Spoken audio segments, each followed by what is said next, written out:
la escena de una batalla, de una guerra, ¿no? Si alguno no la ha visto a estas alturas, pues ya tiene una recomendación para esta tarde, si tiene tiempo, de llegar a ver las Crónicas de Narnia. Admitido también por el mismo autor de esta serie, que es bastante apasionante. Lo que acabamos de ver es una representación cinematográfica de lo que en su historia, C.S. Lewis dijo, está inspirado en la historia del Evangelio, en lo que las noticias del Evangelio son. Porque cuando vemos este tipo de cosas, no sé usted, a mí inmediatamente me pasa eso. Esta escena nos lleva al Armagedón, ¿verdad? En el momento en el que se libra una guerra, allí en el Apocalipsis lo podemos leer, y de repente llega el general, el Señor de los ejércitos, y con el poder de su boca, según la palabra enseña, se termina la pelea. De un solo espadazo de su boca, gana una guerra entera. Bueno, ¿por qué una guerra esta mañana? Porque, queridos hermanos, para continuar con nuestra serie acerca de las misiones, vamos a acercarnos a la palabra del Señor, a entender, y ese es el propósito de esta mañana, de la enseñanza de esta mañana tarde, que así como vimos la última vez, hay un conflicto en las misiones. Las misiones además también tienen una batalla, una guerra. En las misiones se libra una guerra. Así como de hecho en nuestro día a día, nosotros como hijos de Dios, lo queramos o no lo queramos, participamos en una guerra. Así que les invito a que me acompañen a orar para que nos acerquemos todos juntos a la palabra del Señor y veamos lo que Dios tiene para decirnos en esta mañana. Padre del cielo, muchísimas gracias por concedernos la posibilidad una vez más de la vida y la salud para en esta mañana acercarnos otra vez a tu palabra. Yo deseo que esta mañana sea expuesta tu palabra y solamente tu palabra y no la mía. Usa mi ser si así te gusta y si así te parece. Gracias por la posibilidad de hacerlo todos juntos y ayúdanos a entender que es una auténtica realidad esta guerra que enfrentamos como hijos tuyos en medio de un campo de batalla como lo es esta vida, en el nombre de Jesús. Muy bien, voy a pedir por favor que veamos las diapositivas. Como vengo diciendo, entonces hay una guerra que sucede justo en este instante delante de nuestros ojos. Probablemente no lo veamos con nuestros ojos físicos de manera tan clara. Probablemente hay aspectos que nos hacen ver que sí. Pero lo cierto es que hay una batalla, y es una batalla la cual se libra en el campo misionero en todo el mundo. Hemos venido viendo, o hemos visto, varios aspectos de lo que las misiones son, de lo que las misiones abarcan, etcétera, etcétera. Les invito allí, creo que varias de esas las tenemos en el canal, por si usted se interesa de lo que vamos a hablar en esta mañana, pues para que pueda seguir nutriendo ese concepto y esa definición puntual acerca de las misiones. Esta mañana vamos a continuar viendo entonces otro aspecto muy importante que a veces se predica mucho, pero muy mal.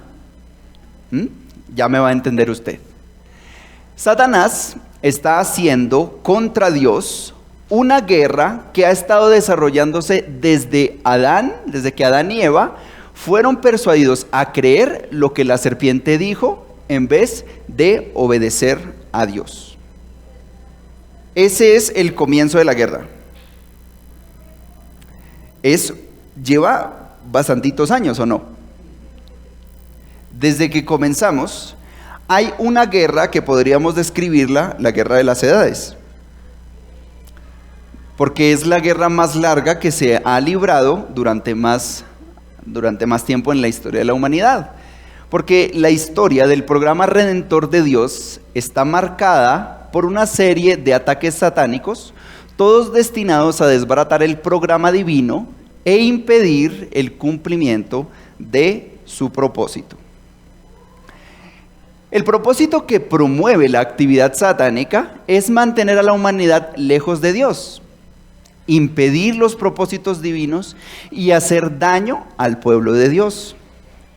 Según la palabra de Dios, este es el propósito del enemigo. Es impedir la obra de Dios. En cuanto a las misiones, el propósito que promueve esta actividad es acercar a la humanidad a Dios para participar en esos propósitos divinos y además amar al pueblo de Dios. Nosotros entonces vemos dónde es que radica la batalla. Y es importante entender muy bien esto. ¿Dónde está la guerra? ¿Dónde está la batalla? En que Dios se revela al hombre. Pero el enemigo, que es real, el enemigo se opone a los propósitos divinos. Y esa oposición genera una batalla para la actividad misionera, porque la actividad misionera, como lo hemos visto, se trata de ser testigos de lo que Dios hizo o de lo que Dios viene haciendo. De que somos, como hijos de Dios, esos mensajeros que llevan el mensaje de Dios de reconciliación al mundo. Entonces, los intereses de Dios y los intereses del enemigo se encuentran en oposición. Por eso se libra una batalla real. ¿A nosotros nos interesa esa batalla? Vamos a ver.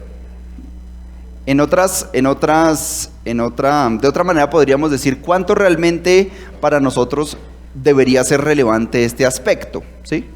Y cómo en realidad se opone o tiene que ver, está relacionado con las misiones.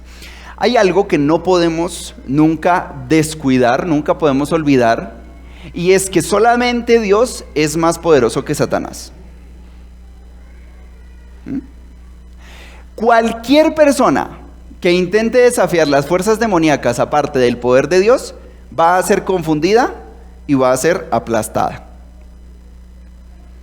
Si no me está creyendo lo que le estoy diciendo, y a lo mejor su mentalidad, no lo pretendo ofender de ninguna manera, su mentalidad occidentalizada, no le permite decir a usted con tanta facilidad, bueno, eso está muy chévere como para un cuento, pero eso no es la vida real, porque donde vemos nosotros este tipo de cosas como, sí, demonios y ángeles, eso no se ve cotidianamente, ¿o sí? Porque el que me diga que sí, de repente podríamos charlar al final. Es más bien pasa lo contrario. Se ha enseñado en las iglesias durante tanto tiempo acerca de estos temas de maneras tan equivocadas. Personas que dicen ser, es que soy el siervo del Señor y los demonios me obedecen y yo hablé con un ángel y es que... Y la evidencia, o al menos... No, es que los ángeles no quedan grabados en cámara, son como los vampiros, ¿eh? Ahí sí estamos hablando de pura fantasía. Pues, queridos hermanos, nosotros de hecho, si salimos un poco de nuestra perspectiva occidental, no tan lejos de nosotros, a pesar de que en un sentido lo está tanto geográfica como culturalmente, en Oriente, esto es algo completamente común. De hecho, se tiene que el año de tal animal, o el de... tal tipo de superstición, etcétera, etcétera. Es más, a pesar de que nosotros vivimos en esta cultura, aún nosotros hablamos de cuentos de abuelitas. Eso también es superstición. También decimos que hay una religión que es la normal en nuestro país, ¿cierto? Hasta hace un tiempo, no muy lejano, nuestra propia constitución decía que este era el país del Sagrado Corazón de Jesús. Eso tiene algo que ver con todo. ese mundo espiritual es más que real. Es más, el mundo académico casi no estudia absolutamente nada acerca del espíritu. El mundo académico casi se limita a llegar hasta la mente y por ende decir que nosotros tenemos un alma, ¿sí? Pero la verdad es que la Biblia nos enseña que no solamente existen los espíritus por allá lejos, sino que cada uno de nosotros en realidad es en esencia espíritu. Y de hecho, Dios es espíritu. Nada más que el espíritu no se puede ver con los ojos físicos. El llamado de la iglesia al mundo es un llamado que tiene todo que ver con esto. Porque el Señor Jesús le dijo a Nicodemo, si no naces en el espíritu o por el espíritu, definitivamente no tienes la vida eterna. Esa es la predicación del Evangelio y por eso es relevante. En realidad el primer blanco de la guerra satánica es la iglesia. Y es importante. Definámoslo una vez más. Dios está llevando a cabo unos planes. El enemigo se opone a los planes de Dios, por tanto es el enemigo de Dios. Pero el primer blanco, el blanco más prominente o más importante del enemigo es la iglesia. Es la iglesia. Eso es lo que la palabra de Dios enseña. Entonces tampoco nos pongamos a creerle demasiado a muchos locos que andan diciendo, infortunadamente, es que estoy librando una guerra espiritual y es que me acosa y es que... Tengamos cuidado, tengamos cuidado. No podemos ser supersticiosos, no podemos ser escépticos. Y hay un equilibrio en eso que es al que procuro que lleguemos en esta mañana. El instrumento de Dios para comunicar el Evangelio a todo el mundo es... El instrumento de Dios para comunicar el Evangelio a todo el mundo es... Y gracias por copiarse de la pantalla. Pero lo que hemos venido desarrollando durante las enseñanzas acerca de las misiones es que la responsabilidad de misiones le corresponde a... Sí, los dos. Los creyentes, la iglesia es, en este caso lo mismo. El cuerpo de creyentes que es la iglesia. De hecho, si usted aún no se ha convencido de por qué esto es así, o de si acaso la Biblia dice que es la iglesia que debería llevar el Evangelio, pues vamos a hablar un poco acerca de eso. Entonces los ataques del enemigo no deberían sorprendernos.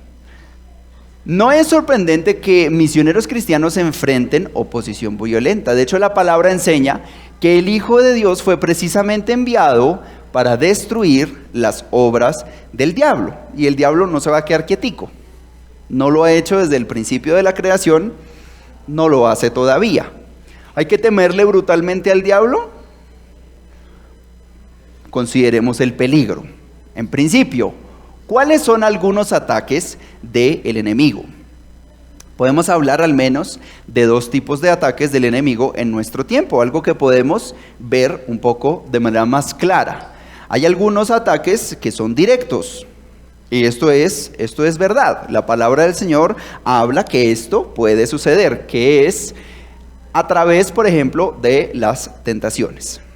No se engañe. Si usted lleva, creo que veo un par de caras nuevas, si es la primera vez que se acerca a una iglesia cristiana, o pues a nosotros, bienvenido, en primer lugar, y en segundo lugar, decirle que nosotros no somos menos pecadores que usted. Si usted está buscando ser mejor persona, este no es el lugar. Porque ninguno de nosotros, que llevemos 1, 2, 3, 5, 10, 25 años, es mejor persona que nadie, en realidad. Estamos predicando el Evangelio que está contenido en la palabra de Dios. Alguien describió la evangelización como un mendigo diciéndole a otro dónde encontró pan. No soy muy partidario de esa definición así tan analógica del evangelismo, pero tiene su asunto de cierto. Hemos encontrado, como hijos de Dios, en el Señor Jesucristo, la salvación de nuestras almas. Si usted es nuevo, si no ha escuchado nunca el evangelio, permítame decirle algo. ¿Usted se considera una persona más o menos mala? Creo que probablemente por eso pudo haberse acercado a la iglesia. Probablemente. Le tengo una noticia. Usted es peor de lo que piensa. Y eso es algo que nosotros también nos hemos enterado. Que somos peores de lo que habíamos pensado. Y que caer en pecados de graves consecuencias es algo que está latente para ti, para ti, para ti, para ti y para mí. Para todos nosotros. Aquí el único santo en realidad es Dios. Y a nivel posicional y no práctico, y eso lo vamos a ver también un poquito más adelante, nosotros podemos ser declarados justos en un acto de mera gracia y de mera misericordia, y no por nuestros propios méritos. Voy a ampliar esta idea, no se preocupe.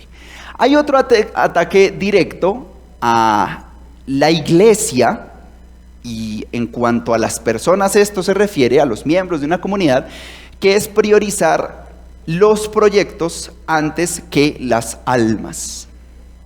Y esto tiene que ver con el discipulado. Varios de nosotros ya hemos oído nombrar algo acerca del discipulado. De hecho, hemos insistido últimamente mucho con eso del discipulado. ¿Qué es eso? Pues aquí hay un peligro real. Y es que nosotros pretendamos hacer una campaña misionera, una campaña de discipulado, una campaña de evangelismo, y comencemos a decir, wow, nos fue re bien. ¿Por qué? Porque salvamos a 20. Pues, queridos hermanos, la palabra no enseña que los éxitos del evangelio se puedan medir en números, o que se puedan medir en manitos que se levantan y dicen, sí, yo soy pecador, quiero pasar al frente y arrepentirme y hacer la oración esa que usted dijo. El discipulado es el final. Es el comienzo y es el final. Pero es el fin, es la finalidad del movimiento misionero. Entonces hay un peligro allí. Otro ataque directo para la persona de parte del enemigo se puede tratar, por ejemplo, con la negligencia. La verdad es que hay sitios recónditos en nuestro país y cerca a nosotros, como la selva, la montaña, ciertos valles, etcétera, etcétera, que requieren una condición un tanto diferente por aquello de la adaptación a un medio determinado. Entonces, para llevar el evangelio hasta esos sitios, muchas personas van a tener que realizar muchas actividades, y una de ellas, por ejemplo, es el cuidado físico, porque si no hay un cuidado físico, también la obra puede restringirse a un tiempo muchísimo menor. Eso es claro, ¿verdad? Y hay otros tipos de cosas que son, a partir de la negligencia, un ataque del enemigo. Además, hay otros ataques que son un tanto más indirectos, y aquí nos podríamos referir a los medios. Por ejemplo, la oposición de líderes religiosos, de cualquier índole.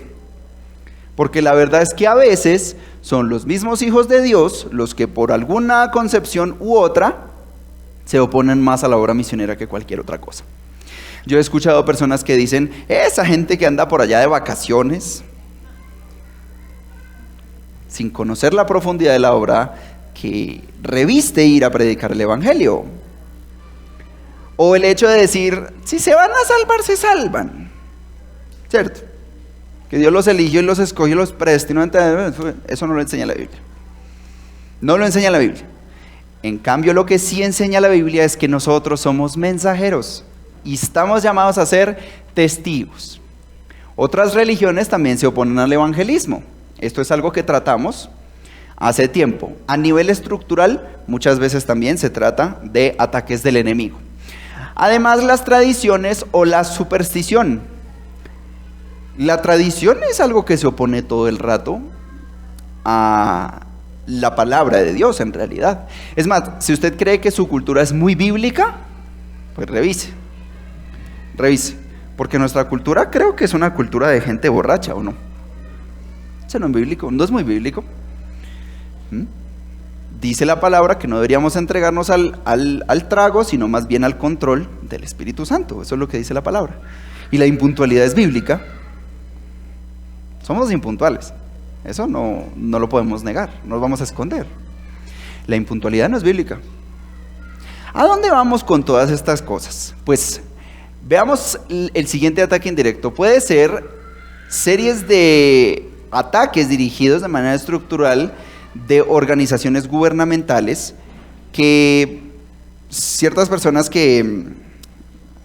algunos de mis profesores, algunas personas que pertenecen, por ejemplo, a la facultad allí donde estoy estudiando, prefieren tener a las comunidades indígenas como museos. Utilicé la vez pasada un ejemplo interesante, y es que si uno tiene una flor y llega y le hace así contra el suelo, y le levanta el pie, y uno se pone a estudiar lo que le va a pasar a esa flor, ¿qué le va a pasar a esa flor? Se muere, se va a marchitar, se va a morir. Pues lo que ha pasado con muchas comunidades indígenas en nuestro país es eso. De muchas maneras han recibido muchos pisotones y les han hecho duro contra el suelo. Pero tengámosles un museíto para ver qué les pasa, para ver cómo van, para ver. Pasa que la vida siempre se resiste a morir, normalmente. Último, y es la indiferencia de la iglesia. Y yo lo he puesto aquí entre pregunta, ignorancia. La última vez yo les tiré un hueso duro, no sé cómo les habrá ido desde ese día hasta hoy. Yo les dije, ya perdieron, lo que les vine a decir era lo que la palabra del Señor tenía para decir y yo lo suelto. ¿Y qué fue lo que le solté? Una tremenda bomba. Necesitamos involucrarnos. ¿Cómo lo está usted haciendo en el momento en el que se encuentra? Pues eso no es de importancia menor.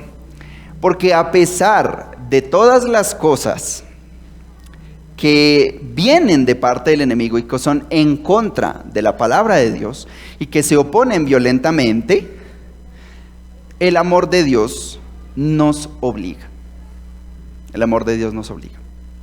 Y en ese sentido, es que nosotros no es que le queramos imponer cosas a la gente, sino que descubrimos, cada uno de nosotros como hijos de Dios, lo que ha cambiado nuestra vida por completo. ¿Que somos mejores personas? Lo acabo de decir, no. Que en realidad hemos sido justificados. Que en realidad alguien ha tomado nuestra deuda, que es muy grande, que no ha sido poca, y ha perdonado nuestros pecados pasados, presentes y futuros. Nos está dando una vida completamente diferente, con unos valores que nosotros mismos probablemente por intuición nunca llegaríamos, pero que nos han hecho mucho bien, que han restaurado nuestras familias, que han restaurado nuestro día a día, que nos han llevado a un estado de paz que ni siquiera realmente podemos explicar en su totalidad. Ese es en realidad el mensaje del Evangelio. Pero en realidad, y lo más grueso aquí, es que encima de todo eso, que son las consecuencias para nosotros, hay una condenación eterna que la Biblia enseña. Toda la humanidad está presa y es cautiva. Y es que puede que en esta vida a usted le vaya bien o le pueda ir más o menos mal. Pero Eclesiastés dice, ricos y pobres todos, ¿dónde terminan?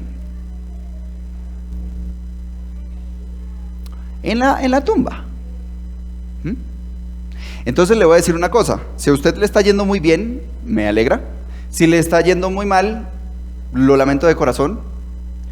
Donde quiera que usted esté, la condenación que viene por causa del pecado hace que la ley de Dios diga que usted está destinado después de esta vida a pasar la eternidad sin Dios. Porque no puede ser que esta vida, que tiene en un gran sentido mucho significado, haga que la muerte no tenga ninguno. La muerte es de hecho aquello con lo que el hombre no puede lidiar. El hombre puede incluso llegar a lidiar con el hambre. Sí, hay organizaciones, a veces supuestamente, para eso sirve la política, supuestamente, que para que todos más o menos en equidad y, ¿sabes? O sea, sí. Eso dicen ellos, yo no sé, yo no lo veo, ¿no? O una organización en su propia casa, ¿verdad? Pues en realidad eso puede dar condiciones mejores. Pero cuando partamos de esta vida, lo cierto es que lo primero que vamos a hacer es estar delante de Dios, quien nos ha dado la vida a cada uno de nosotros y quien ha puesto en su creación para nosotros evidencias no solamente de que existe, sino de que nos está buscando en cada momento. Y por eso dio tantos sabores, y por eso dio tantos colores, y por eso nos da la posibilidad de ser felices también con el cariño de otras personas. Eso nos llama a la relación. Y el mensaje de Dios es que Él no quiere que estemos alejados de Él, que si queremos podemos. Eso sí, en un lugar muy difícil, pero si queremos podemos estar sin Él. Ahora, lo mejor, y es lo que Dios enseña en su palabra, es que comprobemos que la compañía de Dios nos puede hacer un bien que nosotros no tenemos ni idea en esta vida, pero sobre todo y más importante, en la vida que viene vamos a estar con Él disfrutando de, según la Biblia, hasta lo mismo que le corresponde al Señor Jesucristo. Esa es la posición nueva y renovada. Por eso nosotros no solamente disfrutamos de las bendiciones, sino queremos compartir las bendiciones, porque si no, el amor de Cristo no ha nacido en nuestro corazón. ¿Usted está muy triste de ser un hijo de Dios? Entonces, ¿por qué no lo comparte? Eso es una responsabilidad grande. Si usted en este momento y en esta mañana está pensando, me faltan unos 3 institutos bíblicos para poder ir, porque yo qué voy a ir a enseñar. Hay una mujer que se llama Corrie ten Boom, una misionera, que dice una cosa con la que estoy de acuerdo. Eso tendría que ser Proverbios 32 no sé qué. Y dice ahí ella: Dios a usted no le va a cobrar, se lo aseguro, no le va a cobrar por las cosas que usted en vida no aprendió. ¿Sabe por qué? Porque tenemos toda la eternidad para verlo, para enterarnos cómo es que era. ¿Que es una delicia hacerlo en esta vida? Sin ningún lugar a dudas. Tenemos oportunidades que no vamos a tener en la vida venidera, eso también es cierto. Pero dice ahí, para terminar la frase de Corrie ten Boom, Dios no le va a cobrar por las cosas que usted no aprendió de Él. Dios le va a cobrar por aquella que sí sabía y no aplicó y no hizo. Y yo ya les boté una hace 15 días que ya me encargué de hacérselas enterar, y yo también por supuesto estoy enterado, y es la responsabilidad de extender el Evangelio, porque seguimos aquí para eso, con ese propósito. Así que, queridos hermanos, ¿cómo habríamos de enfrentar la batalla que tenemos por delante, para volver con esto de la batalla, si no es a través de la manera como Dios nos enseña en su bendita palabra? Padre, te pido por favor que bendigas este momento, este estudio que vamos a hacer al acercarnos a tu palabra, y que nos hables solamente con el convencimiento del Espíritu Santo, y no tanto desde nuestro intelecto, sino que directamente tu Santo Espíritu toque nuestro corazón, en el nombre de Jesús. Efesios es una carta excepcional en realidad. De hecho, si ustedes han leído la palabra en el capítulo 19 de Hechos, puede que se hayan topado con este pasaje, y nos cuenta cómo Pablo, un misionero, llegó a Éfeso, y además cómo esa labor misionera dio una cantidad de fruto en Éfeso. De hecho, a pesar de que Éfeso contaba con gente supersticiosa, gente muy escéptica, el Evangelio de Dios fue como la semilla sembrada en tierra fértil. En medio de los movimientos gnósticos, mucho gnosticismo que había allí, y esto simplemente quiere decir tratar de llegar a Dios, a la salvación o a un estado superior a través del conocimiento, y además de una filosofía mundanal que rechazaba por completo cualquier concepción o idea de que un Dios existiera, igualito que hoy, pues en medio de ese contexto, Dios hizo la obra en los corazones de los efesios, los cuales decidieron aceptar ese llamado de Dios a una verdadera condición superior que el mundo no puede dar.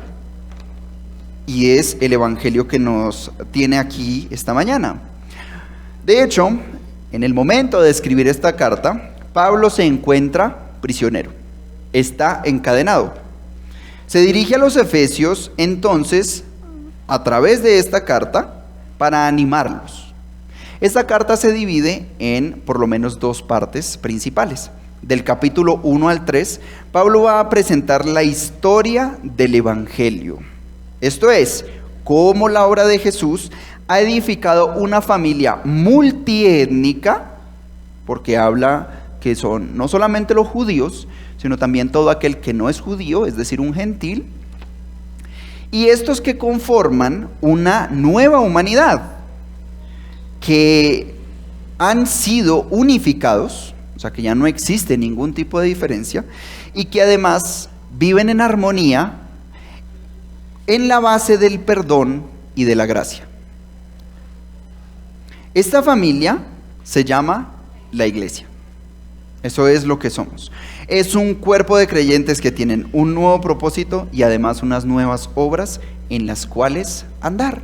De eso se trata la primera parte de la carta a los Efesios, la historia del evangelio. En la segunda parte, y exactamente lo que podríamos decir en la mitad, porque los otros 3 capítulos, los capítulos 4 al 6, indican cómo esta historia afecta a la vida de aquellos quienes hacemos parte de esa nueva humanidad, incluso estando todavía en este mundo. Por lo que Pablo entonces se va a referir al carácter de creyente en el matrimonio, en las relaciones de padres e hijos, e incluso en cosas que no son bíblicas, pero que existen, como en la relación de amos y de esclavos. Y cómo debe ser esa nueva humanidad y cómo debe mostrar ese carácter incluso allí en esas situaciones. Esta comunidad diversa glorifica a Dios aún a partir de sus diferencias, gracias y solamente gracias a la unidad. Y esto no es uniformidad. No quiere decir que todos tenemos la misma forma. De hecho, participamos nosotros, siendo de la iglesia, con este día, incluso domingo, con una cantidad de personas de muchísimas culturas, pero son nuestros hermanos. Somos uno con ellos.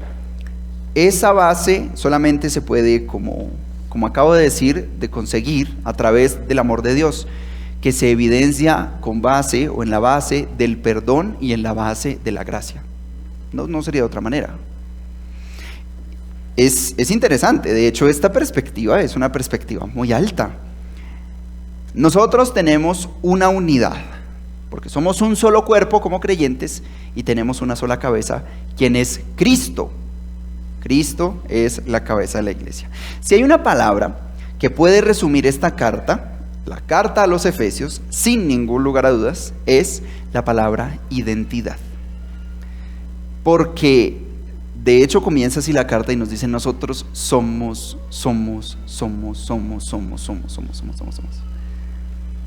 un cuerpo de creyentes, somos elegidos, tenemos unas obras en las cuales andar, tenemos un medio brillante y hermoso en el cual podemos participar, y esta identidad se define solamente en Cristo.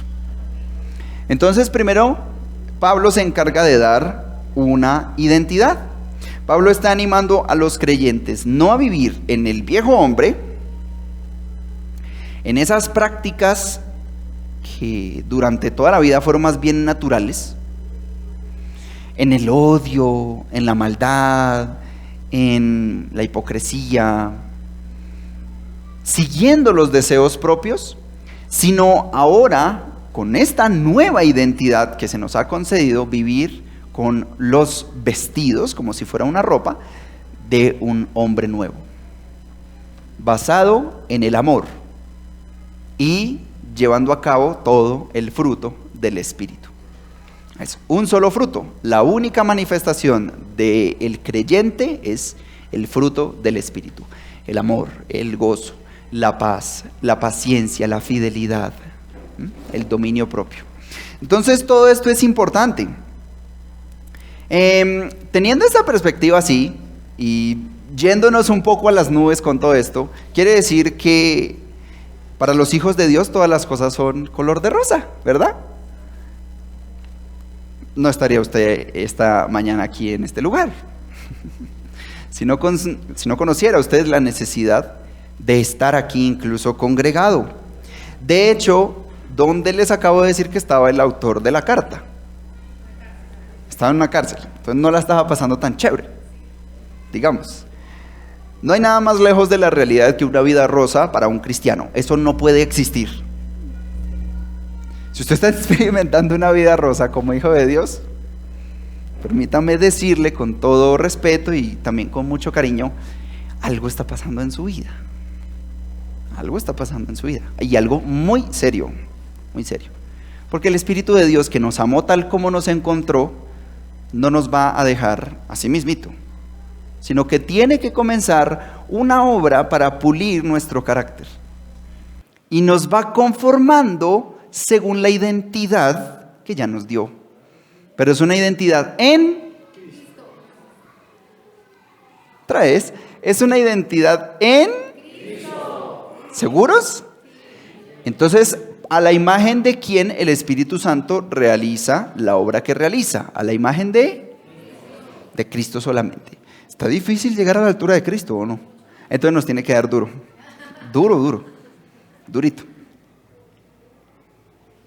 No somos mejores personas, solamente encontramos el camino que Dios provee para la humanidad. Así que, queridos hermanos, ¿cuál es el mensaje de Pablo en esta situación en la cual se encuentra él mismo batallando con muchas cosas en este mundo?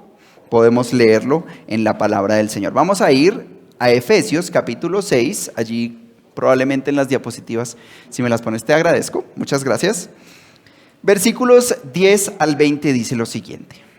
Por último, y como finalización de esta carta, dice: fortalézcanse con el gran poder del Señor. Pónganse toda la armadura de Dios para que puedan hacer frente a las artimañas del diablo. Porque nuestra lucha no es contra seres humanos, sino contra poderes, contra autoridades, contra potestades que dominan este mundo de tinieblas, contra fuerzas espirituales malignas en las regiones celestiales. Por lo tanto, pónganse toda la armadura de Dios para que cuando llegue el día malo puedan resistir hasta el fin con firmeza. Manténganse firmes, ceñidos con el cinturón de la verdad, protegidos por la coraza de justicia y calzados con la disposición de proclamar el evangelio de la paz. Además de todo esto, tomen el escudo de la fe, con el cual pueden apagar todas las flechas encendidas del maligno. Tomen el casco de la salvación y la espada del Espíritu, que es la palabra de Dios. Oren en el Espíritu en todo momento con peticiones y ruegos. Manténganse alerta y perseveren en oración por todos los santos. Oren también por mí para que cuando hable, Dios me dé las palabras para dar a conocer con valor el misterio del Evangelio, por el cual soy embajador en cadenas. Oren para que lo proclame valerosamente como debo hacerlo. Entonces ya con esto tenemos una perspectiva muy clara de cuál es la verdadera batalla que estamos librando.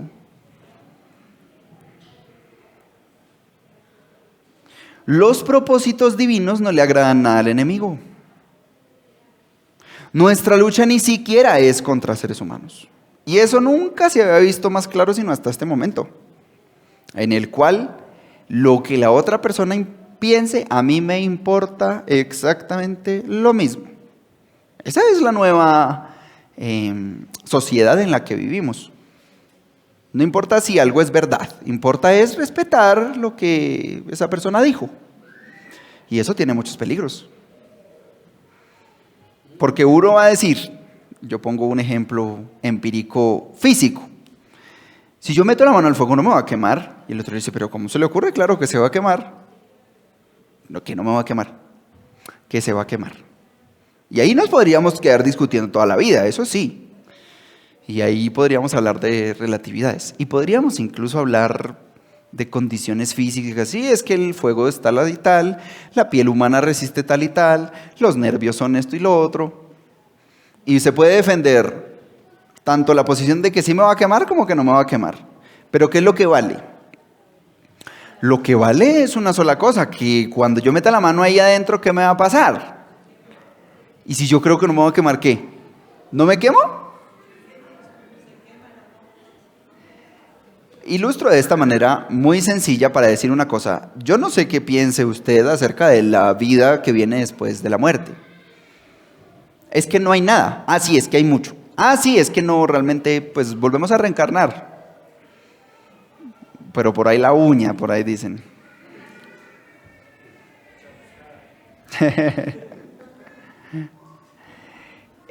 La muerte es una realidad con la que no podemos discutir. La muerte es real, la muerte es cierta. Le creemos a quien volvió de la muerte.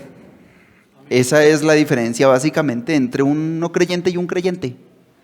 Creer que aquel que fue, murió, pero resucitó, tiene la verdad.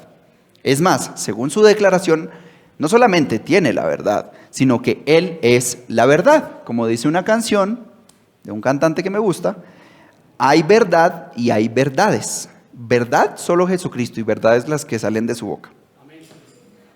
¿Puede decidir si creer o no? Sí, usted puede decidir si creer o no, pero también su decisión será cargar con las consecuencias. Al igual que en el mundo debe cargar con las consecuencias. ¿Cuál es entonces la protección? ¿Me regalas porfis la siguiente diapositiva? Muchas gracias. ¿Cuál es entonces la protección que nosotros como hijos de Dios tenemos para esta batalla? Porque si dijimos que el enemigo es fuerte y que solamente Dios es más fuerte que el enemigo, ¿qué pasa con nosotros? Sin dudas, el enemigo ganaría en contra nuestra si fuese una batalla de 1 para 1. De hecho, la Biblia misma enseña que unos locos por allá se pusieron dizque a decir, parecido a los de hoy, fuera al enemigo, Y es que este man está endemoniado y vamos que vamos a orar y yo te ordeno que salgas de ese cuerpo. Pues la Biblia dice que esos mismos demonios los volvieron una nada, físicamente hablando, a esas personas. De hecho, la Biblia también cuenta acerca de algunos endemoniados. ¿Y cómo está esa gente? Muy mal es muy poquito. Por ahí hay un dicho que es como que lo ilustra un tantito. Están en la mala, en la malísima, pero en la malísima. Esos cuentos de demonios y de ángeles son mentira. Bueno, y son mentira, y luego en los colegios es que los niños se pusieron a jugar con la ouija, salieron asustados, y en los pueblos todavía hoy día por allá asustan. ¿Y eso qué quiere decir? Bueno, si usted quiere ir a comprobarlo, pues adelante. No creo que le vaya muy bien. Hay gente que se tiene que dar unos parrazos bien chéveres para reaccionar. Al fin y al cabo creo que todos en algún aspecto del carácter. Por eso es una auténtica batalla. Porque usted no me puede hacer caritas, digámoslo así en un sentido, de decir, ay, esos bichos por allá lejos de mí. Y luego decir, si yo quiero coger la Biblia y me voy porque voy a ir a predicar. Se va a encontrar contra el enemigo. Se va a echar para atrás. Si usted ha sido llamado por Dios al ministerio del evangelismo, le tengo una noticia. Cúrese contra espantos, porque los va a ver todo el tiempo. Eso es una realidad. Si usted no va a favor del enemigo, va en contra del enemigo. Si no va en contra del enemigo, entonces está yendo a favor del enemigo. Eso lo enseña la palabra del Señor. Si entonces, como nuestra labor es la de ir y predicar el evangelio a las naciones, el cristiano debe fortalecerse, porque no tiene que batallar exclusivamente contra los ataques de otras personas. Lo veíamos en la charla anterior. Ese desafío tan importante que tenían las misiones, cierto tipo de oposición. Aquí no es solamente una oposición. Aquí y en este campo espiritual es una batalla. Es una guerra al nivel auténtico en el cual se mostraba en el video de introducción. No hay que luchar solamente contra ataques de otras personas, sino contra el ataque de fuerzas espirituales que luchan contra Dios. Esto es una realidad. Veamos el versículo 10 al 13. Dice: por último, fortalezcanse con el gran poder del Señor. Pónganse toda la armadura de Dios para que puedan hacer frente a las artimañas del diablo. Porque nuestra lucha no es contra seres humanos, sino contra poderes, contra autoridades, contra potestades que dominan este mundo de tinieblas, contra fuerzas espirituales malignas en las regiones celestiales. Por lo tanto, pónganse toda la armadura de Dios para que cuando llegue el día malo puedan resistir hasta el fin con firmeza. ¿Qué pasa si uno se esconde en la guerra? ¿Alguna idea?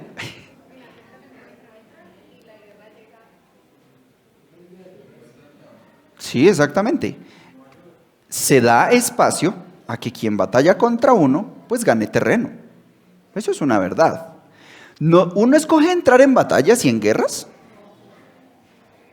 Pues podríamos revisar la historia a veces como que gente loca a nivel ideológico. A mí me asusta para dónde va Europa otra vez. Hay como un espíritu medio bélico otra vez en ciertas campañas políticas, bien extraño en realidad. ¿Qué es mejor donde están ahora? Sin dudas no.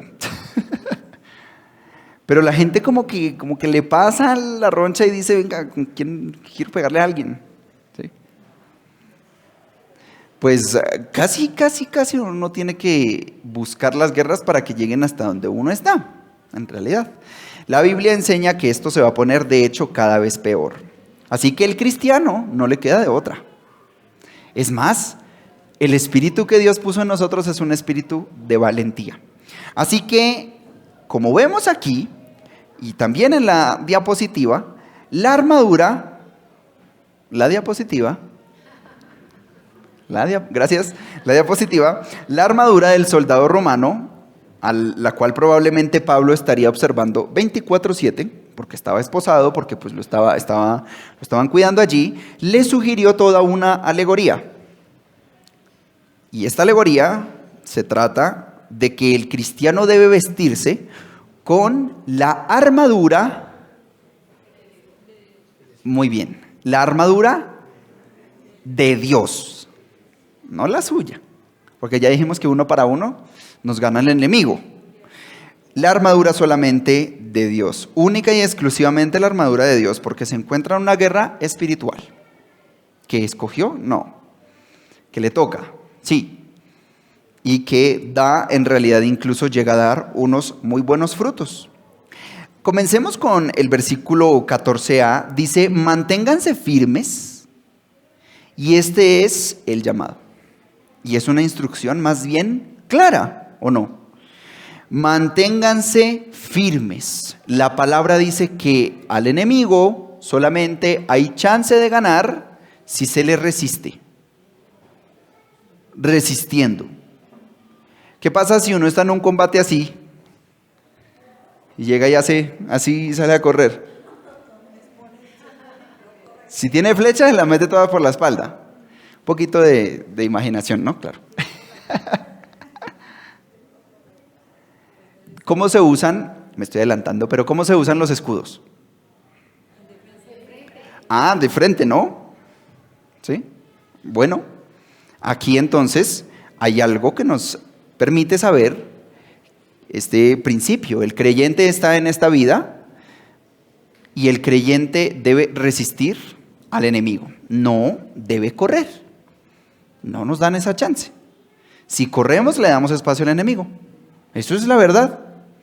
Nosotros, y nuestro llamado realmente es el de resistir. ¿Cómo les estaba yendo a los de Narnia? Sino que ya ahora sí muchos spoilers, pero bueno, yo espero que la hayan visto. ¿Cómo les estaba yendo a los de Narnia contra la bruja? En la mala. Estaba avanzando ya el enemigo, ya los tenía aquí al cuellito. Al pobre Edmond ya le habían pegado, estaba ahí tirado. Ahí se ve en el video. Y a Peter ya lo tenían así, ¿no? Esto es algo muy interesante. Nuestra instrucción es la de resistir, aguantar. Vamos a ir a pegarle en la cabeza al diablo. Eso no se puede. Resistir hasta que el Señor de los ejércitos venga él solo a ganar la batalla. Porque llegó el león, se acabó la batalla. Cómo me encanta Apocalipsis allí al final, cuando dice que Dios agarró al enemigo y lo tiró de una vez por todas al infierno. ¿Sabe qué estábamos haciendo nosotros? ¿Qué vamos a estar haciendo nosotros en ese momento según lo que enseña la palabra de Dios? Yo diría como, ahí sí haciéndole fieros, porque la gente dice que le está haciendo fieros, diciéndole, ¡ah, mírelo! Ese era, ¿no? El que nos acosaba. Pero ese solamente es el poder de Dios, no el nuestro. Y se pregunta la gente, yo creo que es chiquito, por alguna razón se me hace, no sé si han visto Mulan, como el Musu, porque es que es un gran engañador. Y lo tira y dice que la gente se pregunta, oye, ese era el que acosaba a todas las naciones. ¿Ese? Pobre diablo ese.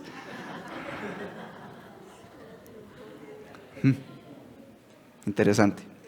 Bueno, eso. ¿Y ahora? Eso para más tarde. ¿Qué pasa ahora? Manténganse firmes, como ceñidos con el cinturón de la verdad. Porfis, ¿me pones la diapositiva? Clávele los ojos a esa imagen y vaya buscando cada partecita que tiene un puntito. Dice, ceñidos con el cinturón de la verdad. El cosito que aparece aquí, ¿no? Ese cinturón está en primer lugar. ¿Por qué? La túnica, de hecho, del soldado se sujetaba con ese cinto que le colgaba, de hecho, hasta la espalda. Si lo viéramos, yo tengo tirantes, no se ven, como unas tirantas, aquí hasta acá, y sujetando aquí todo el peso de la armadura, porque esa vaina pesaba kilos. Ese cinturón ayudaba a que el peso no solamente fuera en los hombros, en los pies respectivamente, sino que estuviese también sujetado, agarrado con esa estructura, digámoslo así, que estuviese bien ceñida al cuerpo, que no se le fuera a caer. Sí, porque si sale a correr así, el casco por allá y las partes por allá, pues ya entró desarmado. Y esto es en serio. Ese cinto tenía que estar bien ajustado para darle libertad de movimientos. Puede que otros anden incómodos. De hecho, en esta vida nadie sabe para dónde va si no es acerca o si no es a través de la verdad. Pero ya que es el cinto de la verdad, ya que nosotros tenemos, de hecho, la verdad, el cristiano se puede mover con libertad y con rapidez porque conoce la verdad. Si no, como dice la palabra, es como quien está a oscuras, no sabe para dónde va. Siguiente, protegidos por la coraza de la justicia, está recubierto con la justicia de Dios. La coraza de justicia es la justicia de Dios. Esto se asemeja a ponerse una vestidura de justicia y estar revestido de integridad. Cuando uno está vestido de integridad, es invulnerable en esta batalla. Las palabras no pueden defender siempre las acusaciones, porque para el conocimiento el debate, pero sí una vida íntegra. Esa es una verdad. De hecho, en 1 Timoteo, Pablo ya le decía eso allí a Timoteo y le dice, te doy este encargo, porque tengo en cuenta las profecías que antes se hicieron acerca de ti. Apoyado en ellas debes pelear la buena batalla, mantener la fe y además una buena conciencia. Esa es la manera de batallar de dar frente, de encarar esta guerra. Por no hacerle caso a su conciencia, algunos han naufragado en la fe. Siguiente, dice, prepárense poniéndose el calzado. ¿Cuál es el calzado? De anunciar las buenas noticias de la paz. Y es importante, porque si hay calzado, entonces quiere decir que sí hay avance. De hecho, ese calzado iba recubierto también por debajo, porque ponían unas púas para que la gente se inhabilitara sus piernas. Pero, ¿qué dice aquí en esta armadura? ¿Qué es el evangelio? ¿Qué es ese calzado? Dice la palabra allí en otro versículo que qué hermosos son los pies de los que anuncian las buenas nuevas. Hay que ir, hay que desplazarse, no es gratis. Dice, pero sobre todo tomen el escudo de la fe para detener las flechas encendidas del maligno. Está el escudo. La palabra que usa Pablo no está designando el escudo de Perseo, chiquitito. Bueno, no, Perseo sí tenía uno grande, el de la medusa y no sé qué. Pero sí, recuerdan la imagen de los griegos y una cosita, un platico. La olla de la tapa de la olla, pues.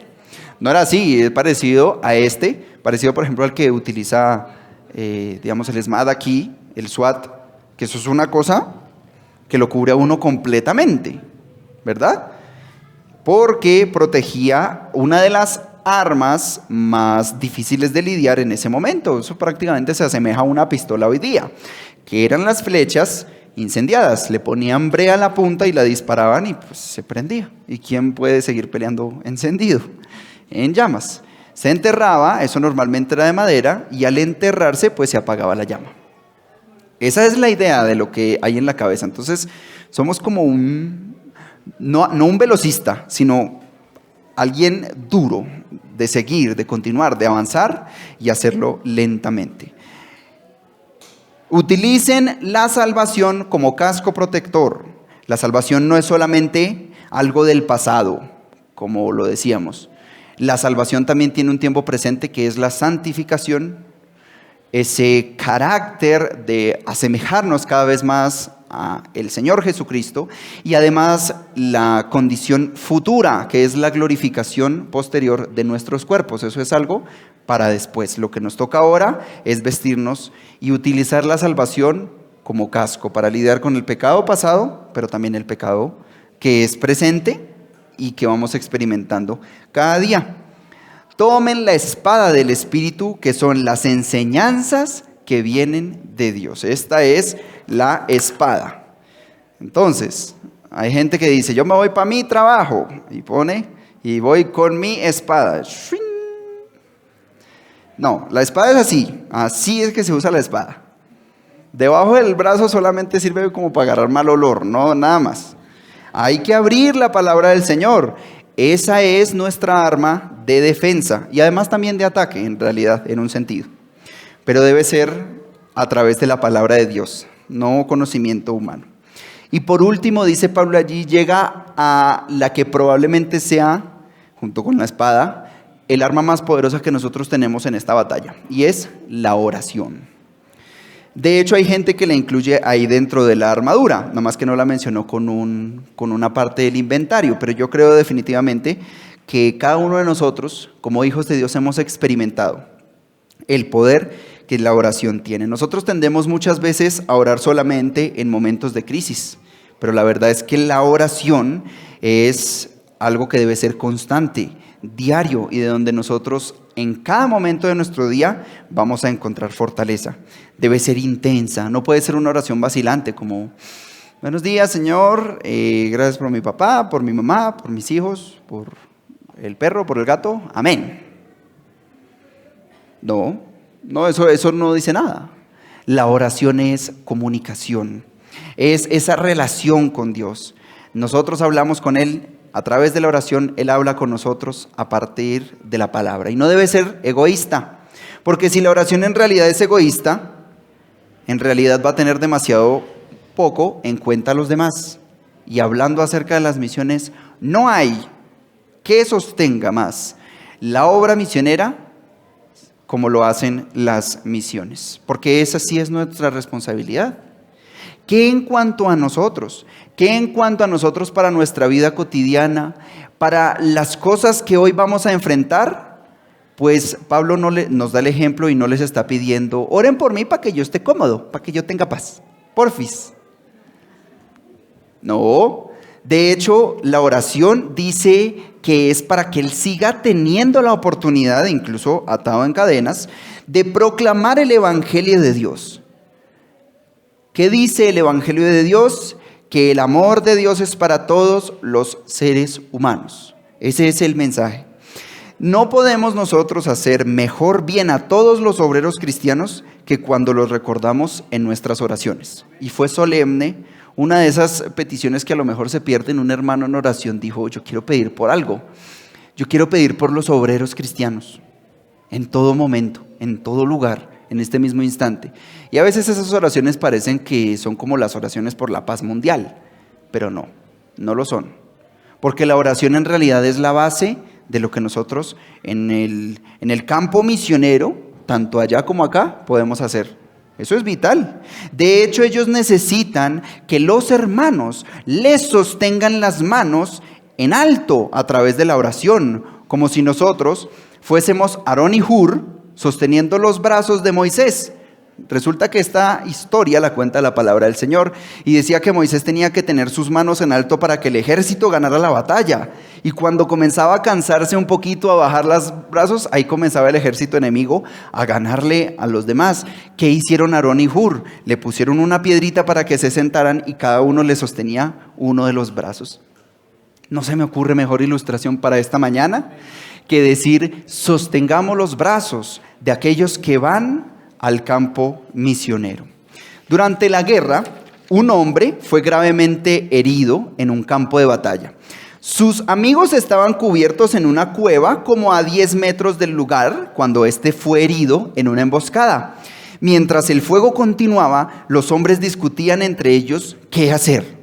Pero como el fuego era intenso, era difícil seguir arrastrándose y traer a su compañero herido a 10 metros, porque eso podría significar para cada uno de ellos la misma muerte. Por un rato, en todos allí en la cueva, nadie se movía. Los hombres que estaban en la cueva podían escuchar a su compañero herido clamar por ayuda. Entonces uno de los hombres que estaba en la cueva empezó a mirar el reloj. No le quitaba la vista ni un solo momento. Todos los demás pues lo notaron y empezaron a preguntarle cosas. Pero el soldado, concentrado en su reloj, no lo dejaba de mirar y permanecía solo en silencio. De repente el hombre que miraba el reloj saltó de la cueva y se arrastró hasta donde estaba su compañero herido. Lo tomó por la solapa del uniforme y de una manera lenta empezó a regresar a la cueva.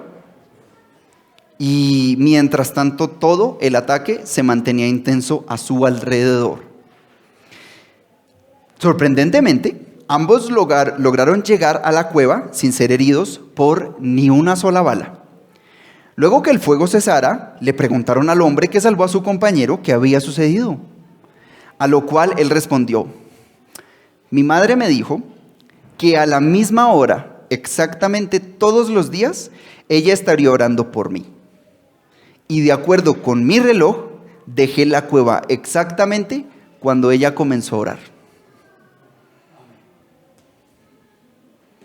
Una pequeña ilustración que nos debe animar para sostener a aquellos que van por nosotros, que van junto con nosotros, que han sido enviados por nosotros y sostener sus brazos en el campo de batalla.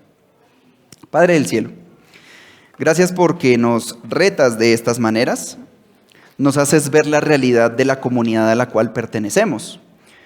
Tú eres el sabio, el inteligente, el omnisciente, Señor, nosotros no. Y en tus métodos dices que la oración, cosa que parece a veces solo gasto de saliva para nosotros, sostiene los brazos de aquellos que van. Nosotros no podemos hacer más, sino volvernos a rendir una vez más, así como en la salvación, frente a esas cosas que al mundo parecen inverosímiles, poco creíbles, pero que tienen todo el poder, como lo es la oración, para tocar el corazón. No porque movamos tu mano, no porque realmente nosotros podamos manipularte, sino porque es la guerra en la que nos encontramos, la mismísima batalla. Así que gracias por aquellos que van al campo. Yo quiero en este mismo instante pedirte por aquellos que son miembros de nuestra comunidad.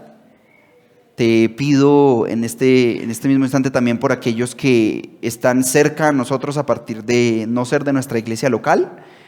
Te pido por todos los creyentes que se encuentran en ese momento de prueba, de lucha, de ataque frontal del enemigo. Nosotros sabemos que esto es una guerra que no se libra con armas humanas, sino que tu palabra nos la has dado como espada, la fe como escudo, la salvación como casco, tu justicia y tu carácter como nuestra coraza y protección, porque el Evangelio en realidad hoy yo creo más que nunca necesita en realidad ser dinámico y moverse, porque los hombres en realidad, así como lo dice tu palabra, han comenzado a perder la fe. Aquí está este puñado de personas que te decimos a ti, nosotros no hemos perdido la fe, aquí estamos. Ayúdanos a resistir, porque nuestra lucha en realidad tiene un buen final, y es estar contigo por toda la eternidad, en el nombre de Jesucristo. Amén. Muchas gracias.